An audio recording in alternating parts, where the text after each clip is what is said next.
Gary Hess with Smitty Smithson from Hunting Hawk. He's the assistant professional.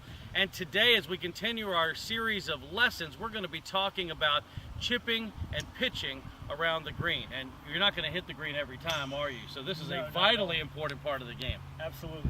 Talk to me about some of the things you think about when you come up to the green. What are some of the thought processes you go to about what type of shot you're going to play when you're basically just off the green by a few yards? Well, when you're just off the green, you want to make sure that there's no trouble in between the hole and the ball.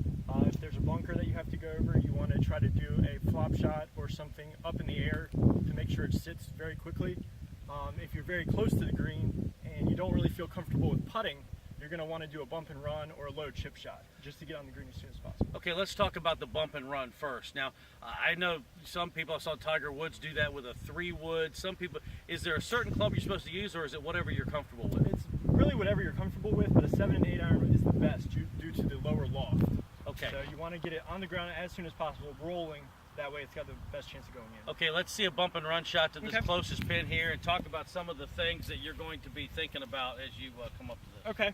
I'm using an 8 iron, and right here in front of me, it's just a couple feet of fringe, and the green here breaks left to right. So I'm going to look at this as I would a putt. I just want to get it through the fringe at first, get it on the ground, rolling toward the hole. So when I set up, I'm just going to set up a little more to my back foot. That way it stays a little lower. On a bump and run or a chip shot, I don't want too much wrist involved in my hands. I want it very still, more like a putt. That way it's nice and smooth on the ground and rolling as soon as possible. Just like that. Just missed the flaggy. Get that thing rolling just like a putt. Do one more. Aim a little more left this time.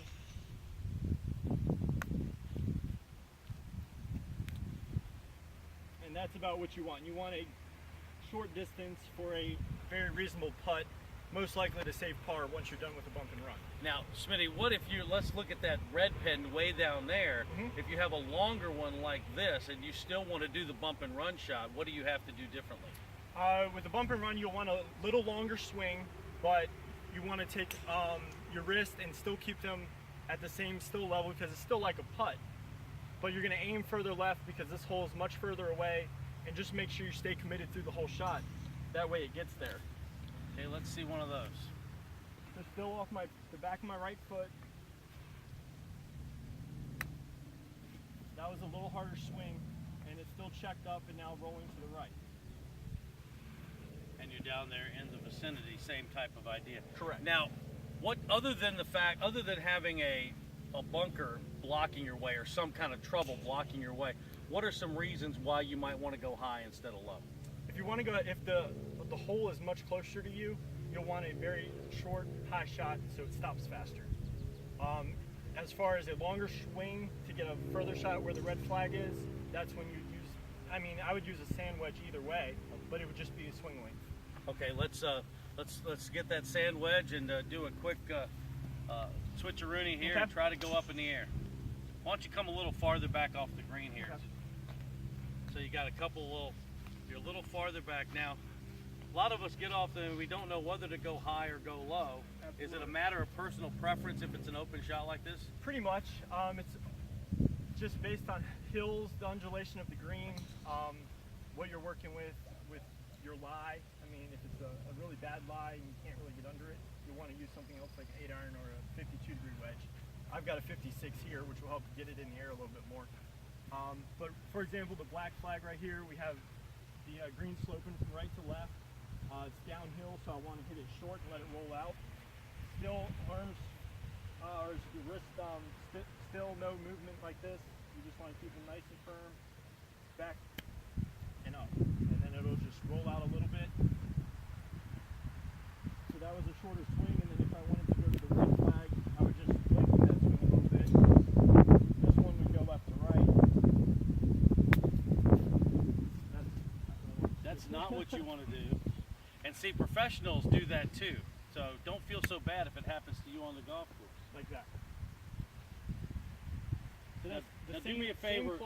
Do me a favor quickly and turn to the camera and show what that hand action is like. Absolutely. So back here like this, right foot inside your right heel. Unlike most of your other swings, your driver's off your left heel, your irons are in the middle of your stance. You're actually on the back foot here. Hands, little forward press, and then keep the wrist still. So you're just coming through, just like a putt basically, but you get to swing longer and longer for more distance. Now, of course, this is a vitally important part of the game. If you want to learn more about your chipping and your pitching, you have guys here at Hunting Hawk that can teach you everything yourself, and Steve and Jeff. How do people get a hold of you and schedule one of these lessons? Absolutely. On our website, huntinghawkgolf.com, you can go to our instruction page.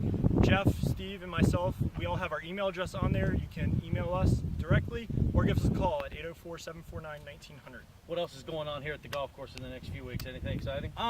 We have junior camp starting June 23rd, which there's 5 of them for the whole summer, ages 7 through 16.